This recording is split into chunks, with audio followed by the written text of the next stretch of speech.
Musical selection, the Temple Ensemble.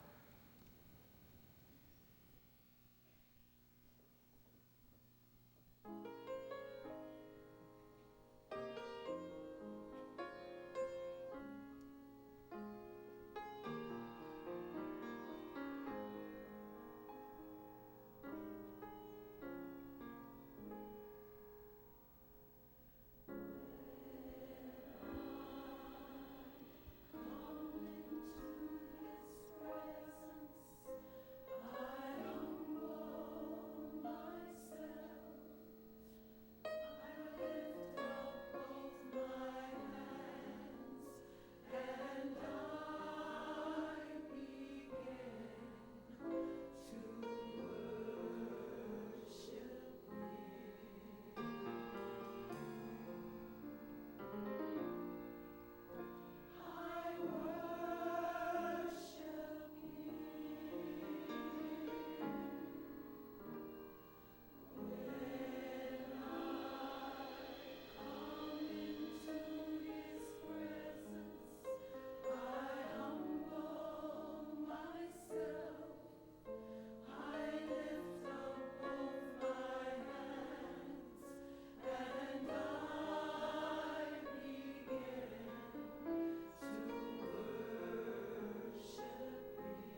Good morning, CUT. Is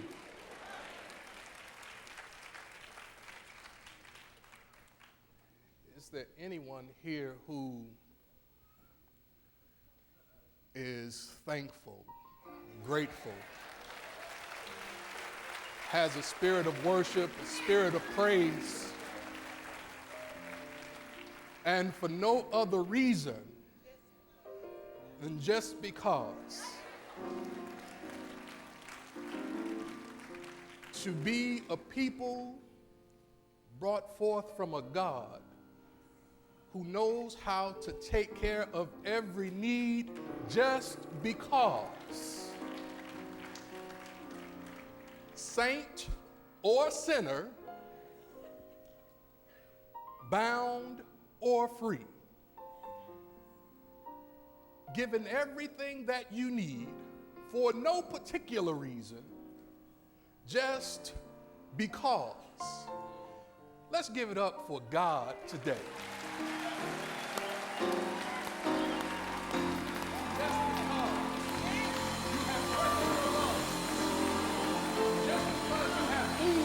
Belly.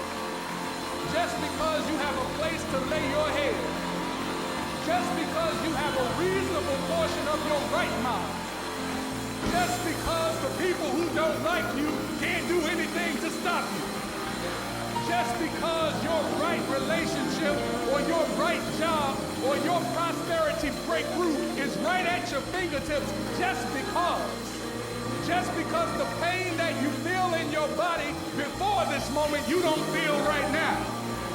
Just because, for no other reason than just because. I love me some God just because. Yes, Lord, let's give it up. Make a little bit of noise, act like you've been through something and God brought you through it just because. God knows who you are, God knows what you need, and God saw fit to bring you through it, not because you were good, not because you go to Christ Universal Temple, but just because. Yes, Lord, don't you get me started in here. Y'all don't want this today. You don't want this today.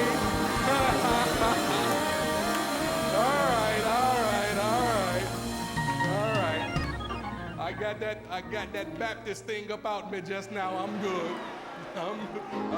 You have to watch me. You really have to watch me. I got a little bit of everything in me. I don't know where it came from, but here's what I do know. This is not my first time around. I got some different stuff in me. You just got to be careful. I don't know. I don't apologize for it now. I just am who I am, and I thank God for that.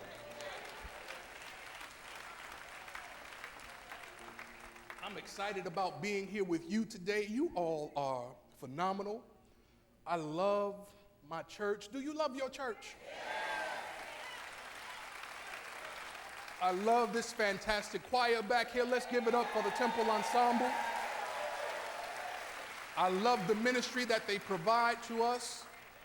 Our musicians, these cats, and yeah, it's all cats. These cats are super fly. Let's hear it for them.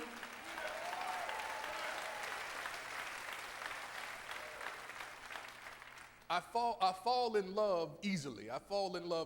And I love this gentleman, Martin Woods. I love that cat. That's one bad cat. That's a bad cat.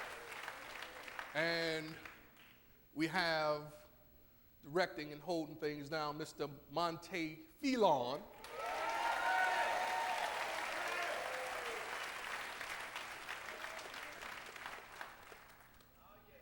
That's just right there. Just get a good look at them. That's right there. That whole thing back there is dynamite. I love it. Before I get into my lesson, I just want to clear one thing up. I ran in the Gospel Fest 5K yesterday. We ran, yes. Well, many people from Christ Universal Temple ran and walked in the gospel, the 5K gospel run yesterday. And as the rumor has it, I finished second in the CUT group.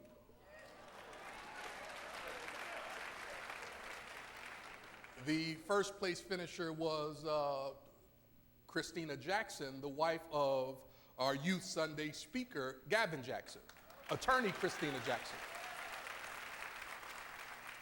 And there is a rumor going around about my being a sore loser.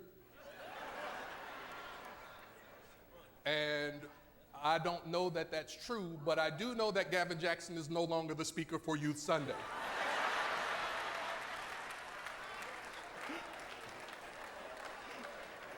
Somebody's got to pay for my loose. In the words of Ricky Bobby, if you ain't first. So no, I'm just kidding. He is the speaker for Youth Sunday. That would really be wrong if we took him out of being the speaker because his wife is faster than I am. That would really be wrong. But I digress. Today we are picking up the 12 Power series that began a couple weeks ago, and our power that we'll be working with today is what? The power of strength. The power of strength. The proposition that we will basically be putting forth to you for the entire series is that the 12 powers are the resource system that each of us has to create, enhance, and change our lives so that we might each be able to live into the rightful space and place that we were created to live into. Are you with me? And so we each have powers that enable us to change our situations, conditions, and circumstances so that we might more consistently find ourselves aligned with and attuned with the Christ consciousness that directs those powers and also makes us available to the mind of God and vice versa. So when we're talking about strength today, understand that strength, according to the revealing word, is the energy of God. The revealing word says that strength is the energy of God. Strength is the ability, your ability and my ability to endure, to stay the course, to last, to be persistent, to persevere, and to be stable in our senses. Say stable, in my senses. I don't know about you, but I know some folk who are not necessarily stable in their senses.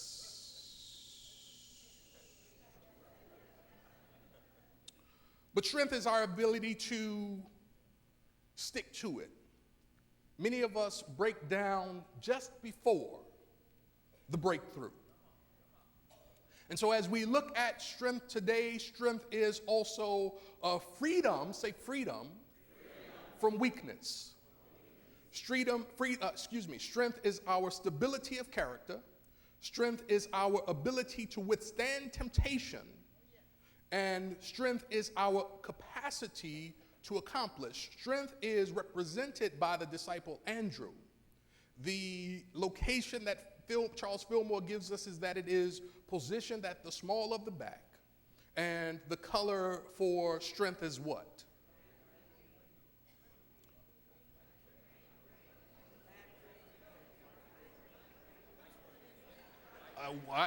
Well, you asking me which one is it? I just asked you which one is it.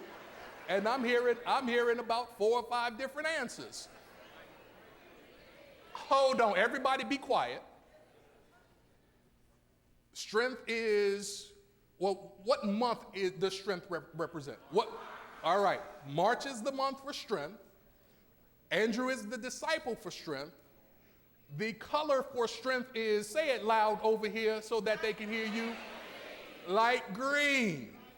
So for all of you folks saying light blue, that's the color for this month. Imagination, okay? All right? All right. No harm, no foul. But if you're sitting next to someone who was saying the wrong color, say to them, you were saying the wrong color. No, I'm just kidding. Don't say that. But strength is are freedom from weakness, stability of character, the ability to withstand temptation. So I just want to quickly deal with these aspects of strength before we begin to talk about strength as it shows up in its undeveloped and overdeveloped states. Strength, when we talk about strength as freedom from weakness, it does not necessarily mean that we are not going to be having opportunities to have our strength tested. As a matter of fact, Mahatma Gandhi says that our struggles help us to develop our strength. So it's not that while you have these powers, you are not going to go through things. If we are familiar with the story of Jesus the Christ, we recognize that the fact that he was who he was didn't keep him from going through stuff that you and I go through. So it's important to not mislead or deceive yourself about your experiences. There is nothing about you that prevents you from having life experiences other than death. You don't want to have experiences in living, then you have to choose to die.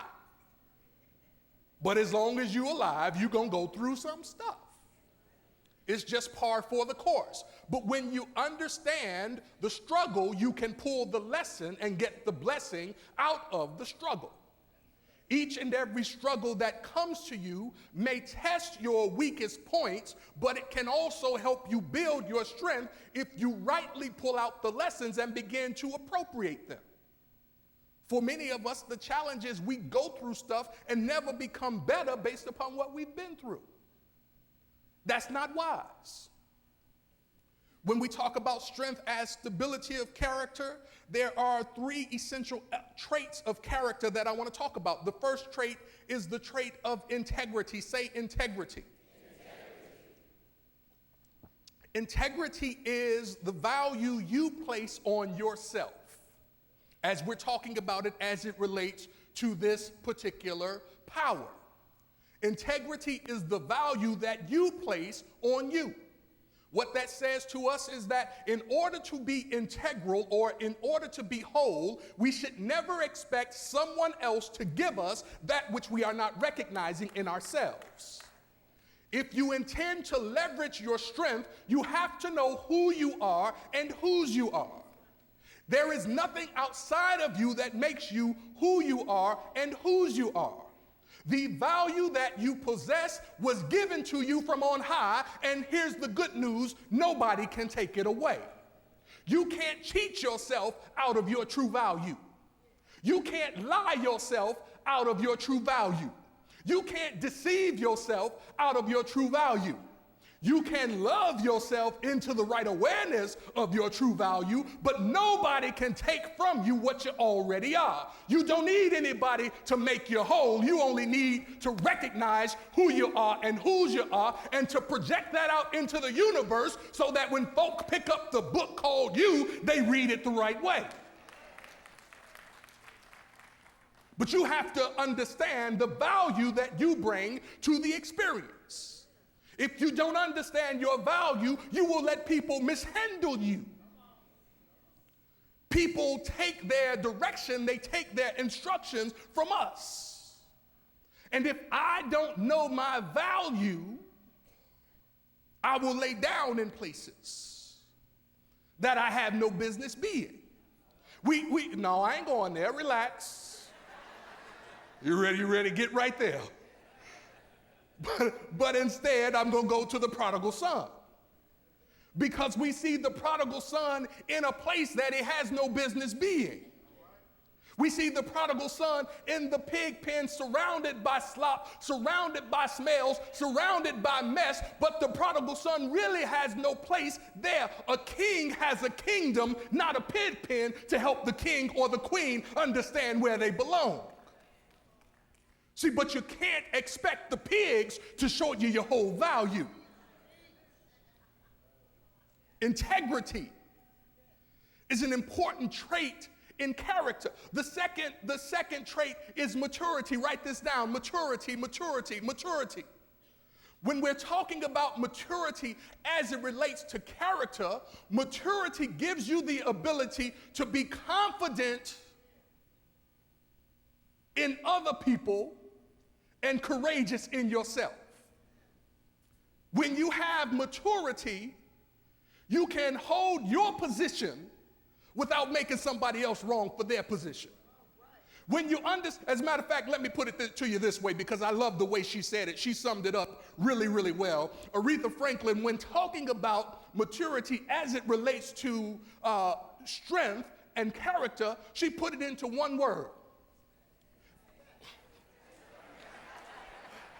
See, I love it. I love it when the smart, blessed people of the Lord just run right out in front of me and say, we already where you coming to. She put it into one word, and that one word was R-E-S-P-E-C-T.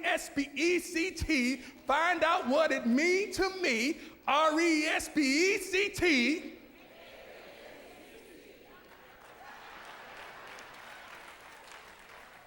When you have spiritual soul maturity, you respect yourself and you respect others. See, you cannot give respect that you don't have. And you cannot respect folk truly when you don't respect yourself. Everything that you respect about someone else is merely the projection of your soul onto them. So you see them playing out in the screen of their life what you would like to be, what you would like to be doing, where you would like to be going. But the truth is, if you can see it in them, it's only because it's in you. And so when you are mature enough to respect the similarities and the differences, it helps you to develop your character. Respect is important. We live in a society where heads of state point fingers at presidents as they get off the airplane. That ain't right.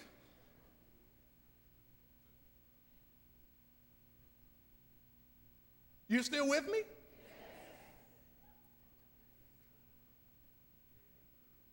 When you understand respect, you understand that his skin does not mean that he does not deserve respect.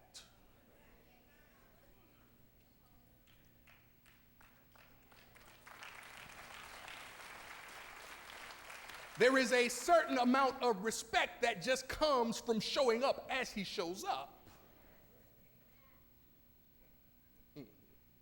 In the military, if the president hits the deck, it's attention on deck. Everybody knows when the boss is present.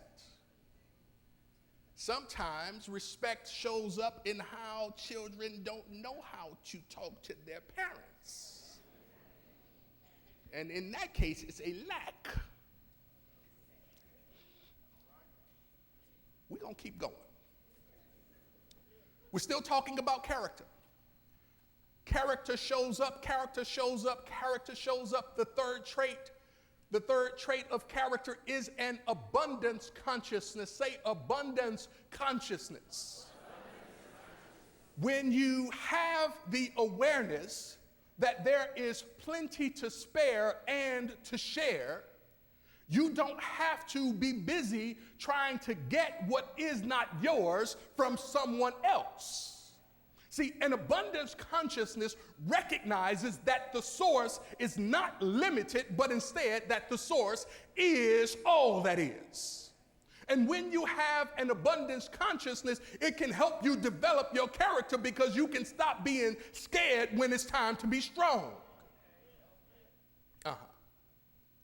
Isn't it interesting that we want from others what we're not willing to give to ourselves?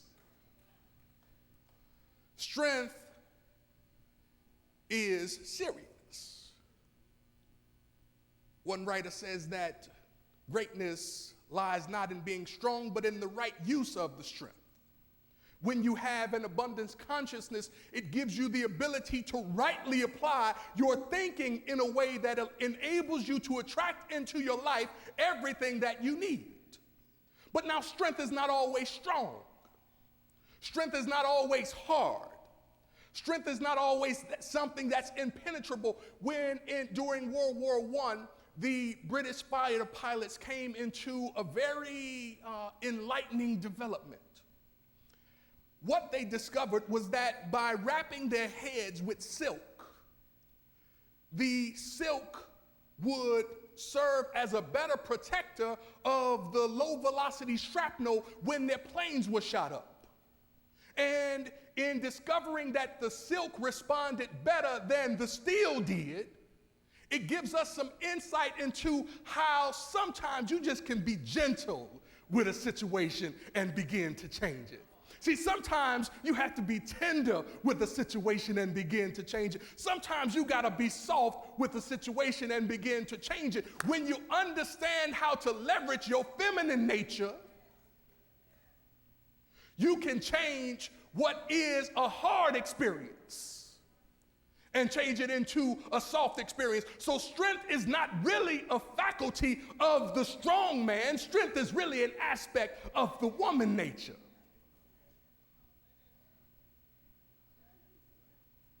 But you all know that. If you know as many men as I know, you know that men are pretty clueless.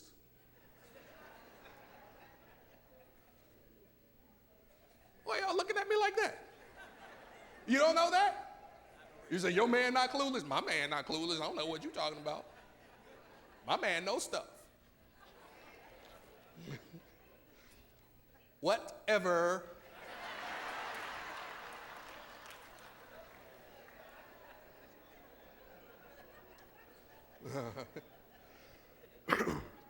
When strength is underdeveloped, we find ourselves having the inability to persist and persevere in those things which represent our highest good. When strength is underdeveloped, we don't necessarily maintain the same level of commitment and stick-to-itiveness in accomplishing those things that we know are for our highest good. One of the things I love about All the Way from the It's About Time CD is that it reminds me that regardless of what I'm going through, I have to be willing to stay the course, keep on the journey, don't get off the path, don't get off the track, because if I keep going through, eventually I will get through. But I've got to be willing to put one foot in front of the other and keep moving and to not become settled and reconciled to what is, because what is coming might be better.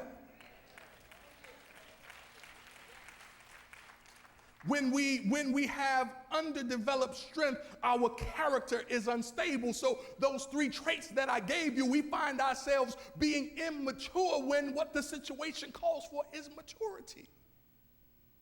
We having fights with folk we don't really have a problem with. And sometimes it's just because we're immature.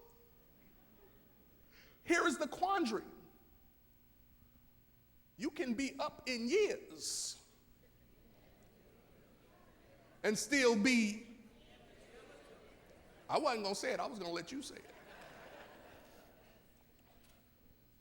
When our strength is underdeveloped, we easily and willingly give in to the temptations of the soul. There's a gentleman who was out with his wife at a mall, and this very shapely woman walked by in a form-fitting dress. And as his eyes followed the lady, his wife, without looking up from the product that she was examining, said to him, "I hope that glance was worth all of the trouble that you're in." See, because we are only tempted by that which we want. You are never tempted by something you don't want. Have you ever seen a pair of shoes you don't want call your name? You ever seen a car you don't want call your name? You ever seen the house you don't want call your name? The job you don't want call your name? When that stuff calls, you don't answer. But when the stuff that you want calls, strength says, you have to have the ability, the wherewithal, the perseverance to say, it looks good, but it ain't mine. You don't want to see.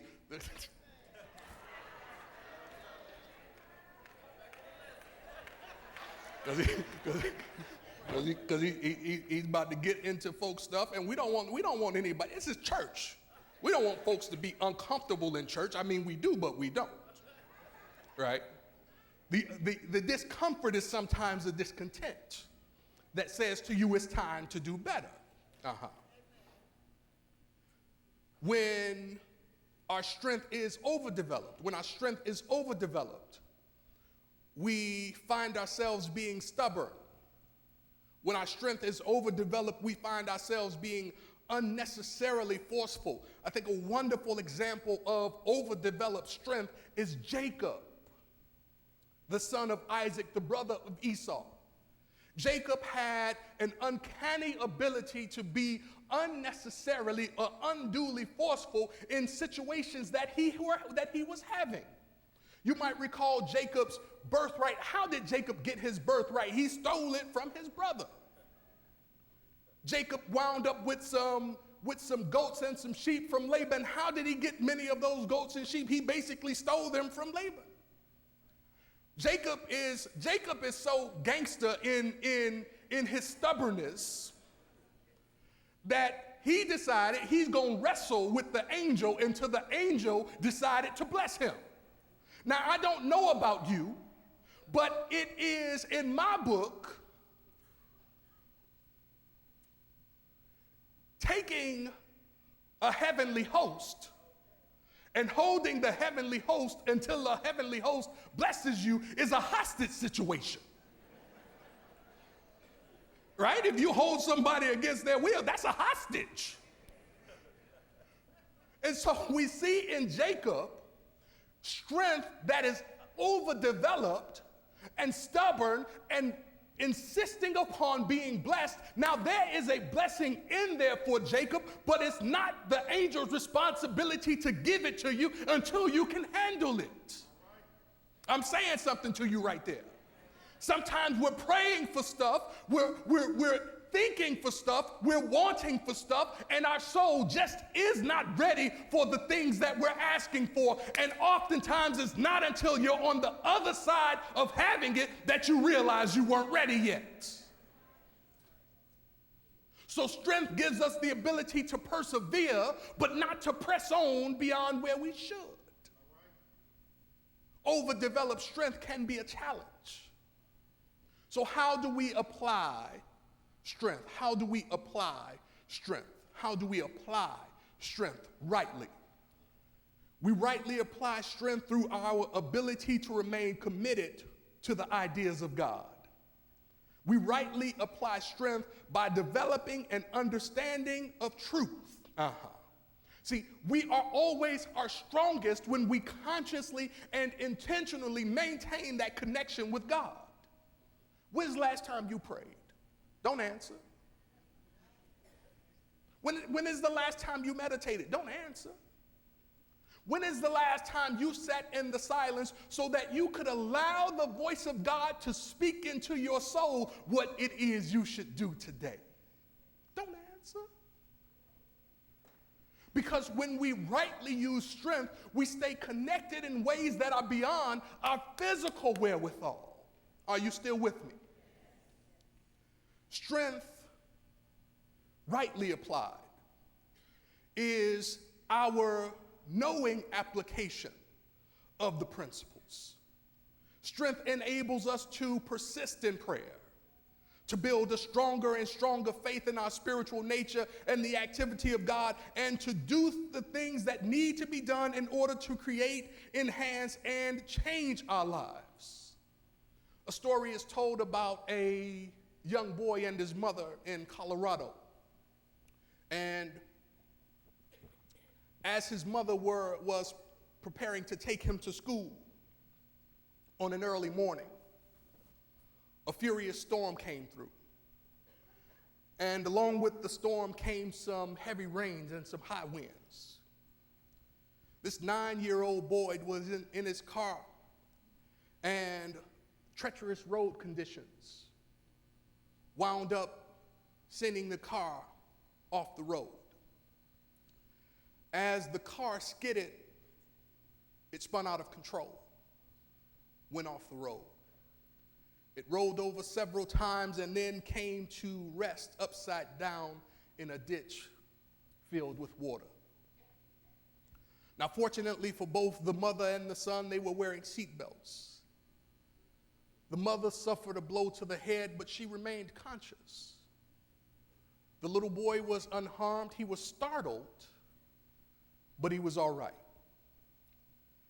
Now, as water began to pour into the car, the little boy unbuckled himself, and he crawled out of the passenger window over to the driver's side, and he tried to reach in to pull his mother out.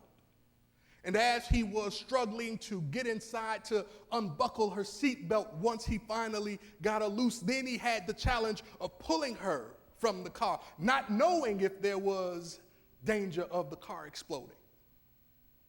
As he unbuckled the seat with great strength, he began to pull his mother out of that passenger seat. And as he got her out of the car, he dragged her through the water and up the hill to an embankment on the road. Now, with his mother recounting the story, she was frustrated in the moment because when the accident happened, she was paralyzed momentarily and was not able to move. She was not even able to give him instruction or encouragement. But as she was recounting the story, she said she remembered hearing him say over and over again, this 9-year-old boy faced with a situation, condition, and circumstance he never encountered, she remembered hearing him say, I think I can. I think I can. I think I can. I think I can. With each pull, with each tug, with each journey, he kept saying to himself, I think I can. What he understood was that just like the little engine that could, if you think you can, then you can. And if you think you can't, then you can't. But it was with the power of his mind that he found strength that his body didn't have to reconcile a situation that he had not counted on, but that he was in anyway. What I want to let you know today is that there's more strength in you than you realize. And sometimes the situation comes to you just to help you see that you're stronger than the challenge that you're going through. You're bigger than the difficulty that you face. You can make it through if you will only persevere. You've got to persist. You've got to carry on. You've got to move on. Don't give up. Don't stop. Keep moving. Keep pulling. Keep pushing.